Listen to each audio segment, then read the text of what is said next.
நீங்க இந்துவா இருக்கலாம், முஸ்லீமா இருக்கலாம், கிறிஸ்டியனா இருக்கலாம், அவங்க அதை பத்தி கவலை கிடையாது. ஆனா நீ எனக்கு நிகராக உட்கார கூடாதுன்றதுல அவங்க கிளியரா இருக்காங்க. இந்த முஸ்லிம் கிறிஸ்டியன் இதெல்லாம் அவங்க சொல்றது வந்து அரசியல் எலெக்ஷனை ஜெயிக்கிறதுக்காக. அது தவிர அவருடைய உண்மையான எதிரி யாருன்னு கேட்டா சமத்துவம் தான். அப்ப நீங்க நினைக்கிறீங்கல்ல இன்னைக்கு எங்க பிள்ளைங்க படிச்சுட்டு எல்லாம் வேலைக்கு போவோம் அங்க இங்கன்ட்டு, இன்னைக்கு ஏன் வந்து படிப்பை நிறுத்துறாங்க? இன்னைக்கு ஏன் வந்து நீட் எக்ஸாம் கொண்டு வராங்க? எதுக்கு கொண்டு வராங்க?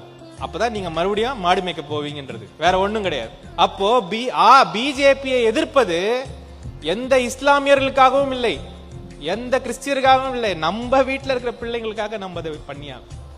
இந்த விஷயத்தை நீங்க நல்லா உள்வாங்கிக்கணும். இங்க உட்கார்ந்து இருக்கிறவங்கள 80% ஒரு அடிப்படையான குடும்பத்தில இருந்து வரவங்க, எனக்கு நல்லாவே தெரியும்.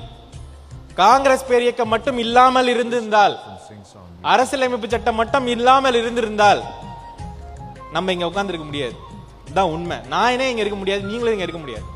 இதற்கான போராட்டம் தான் நம்மளோட தலைவர் ராகுல் காந்தி நம்மள போராட்ட சொல்றாங்க.